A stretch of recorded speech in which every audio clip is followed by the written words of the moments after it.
anapitia magumu, lakini kwa wakati wake Mungu anajifungulia, anatufungulia yale ambayo ametuletea.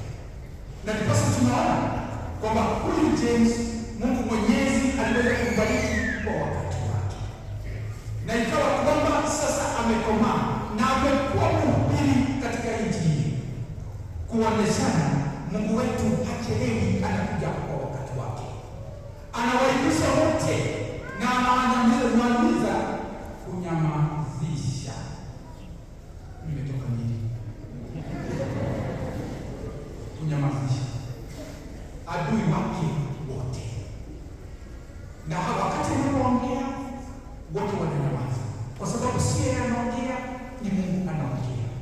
Daudi wakati aliletwa, adui wake wote ambao walikuwa wametayarisha sherehe bila kumwalika, waliangalia kwa macho na wakashangaa, no, wakati anawapowekwa wakfu, kwa sababu Mungu akiongea ameongea. James akawa kwamba anasherekewa, kwa sababu na watu wote wakasema, huyu ni nani?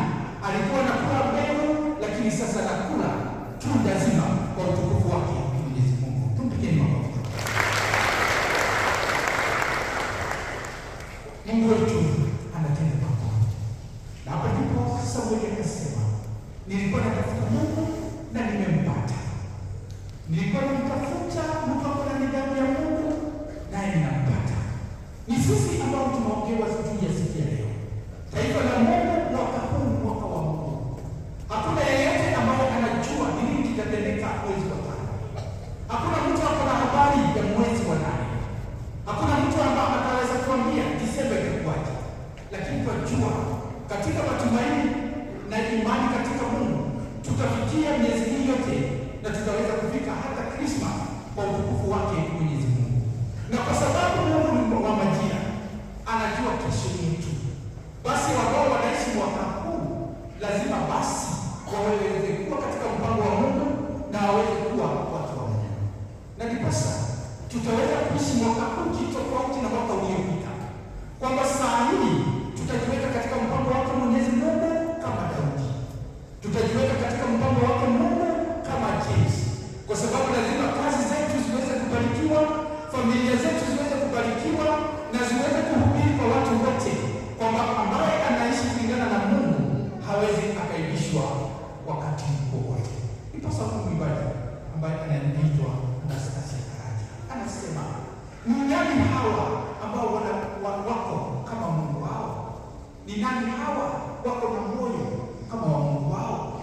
Ni wanani hawa ambao wana tabia kama ya Mungu wao?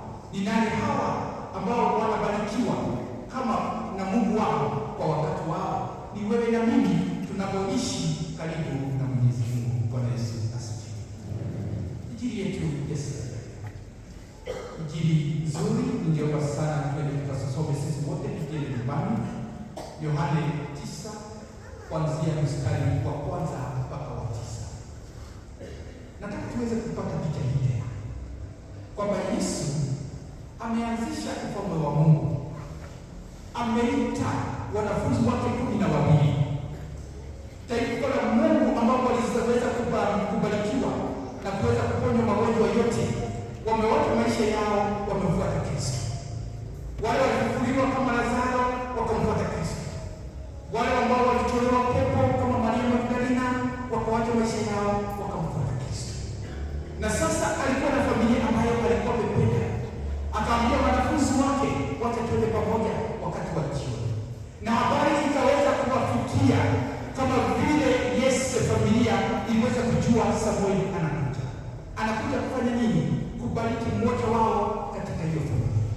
Hata hapa Yesu hakuwaambia wanafunzi wake tunaenda wapi na tunaenda kufanya nini, lakini kwa sababu ni Mungu anaona yote, ni Mungu anaingia kati maisha ya watu, akawaambia wanafunzi wake watotende.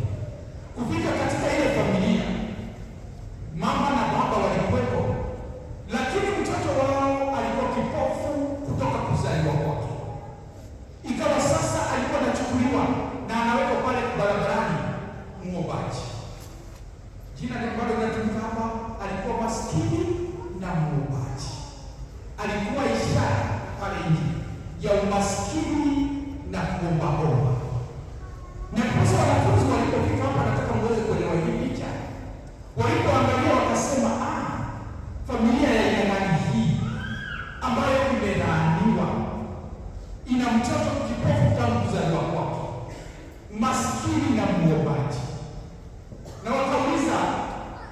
mama na baba, na Yesu akiwa pale, na sio kumbuka, sio wao walijialika katika hii familia, ni Mungu aliwaambia Yesu waje kwenda katika hii familia, na tayari wameipatia majina ya umaskini na wauaji.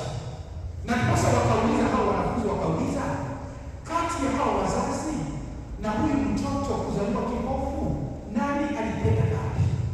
Kumaanisha wamekata kauli. They have already condemned this family. They have already judged this family from the face value. Who has seen the parents of this child for him to be born bright? Bwana Yesu asifiwe. Wewe ni mzazi. Imagine watu wameingia kwako, huku wamewaalika, yule amewaalika ni Yesu na hajaongea, na ubelebele wao na ubinadamu wao wametoa maneno kama hayo ya kurudi, ya uchungu, na ndani ya pengine utawaambia shoka kule mume, rudini kule umetoka, kwa sababu hata wewe umekasirika. Lakini Yesu alikuwa na wepesi wa kuambia, wacheni niwaambie ukweli nyinyi nyote, wazazi hawa, mtoto huyu na hawa wanafunzi, kwamba huyu mtoto hakuzaliwa kipofu kwa sababu ya dhambi zake.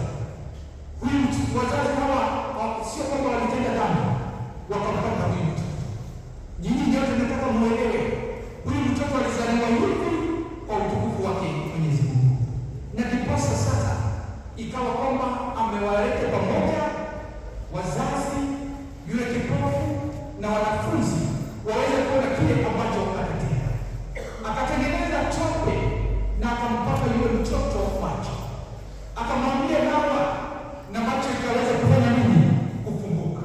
Na hapo ndipo wakashindwa ni nini kimetendeka. Hapo ndipo wakajua rafiki wa kweli ni Yesu.